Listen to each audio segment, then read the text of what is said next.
শ্রীলঙ্কার নতুন প্রেসিডেন্ট হিসেবে শপথ নিয়েছেন অনুরা কুমারা দিশানায়েক। রোববার রাতে প্রেসিডেন্ট নির্বাচনে জয়ী প্রার্থী হিসেবে এই বামপন্থী নেতার নাম ঘোষণা করে নির্বাচন কমিশন। 2022 সালে গণবিক্ষোভের মুখে তৎকালীন প্রেসিডেন্ট দেশ ছেড়ে পালানোর 2 বছরেরও বেশি সময় পর দেশটিতে প্রেসিডেন্ট নির্বাচন অনুষ্ঠিত হলো। এদিকে নতুন প্রেসিডেন্ট দেশের অর্থনৈতিক সংকট কাটিয়ে নতুন ইতিহাস রচনার প্রতিশ্রুতি দিয়েছেন। নির্বাচনে তার এই জয়কে দুর্নীতি ও কুসংস্কারের প্রত্যাখ্যান হিসেবেই দেখছেন বিশ্লেষকরা।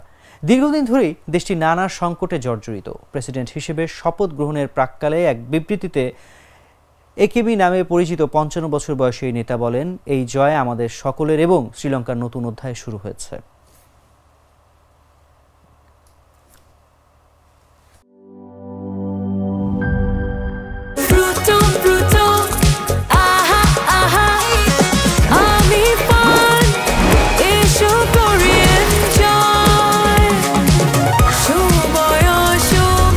ফ্রুটো সময় অসময় ফ্রুটোময়।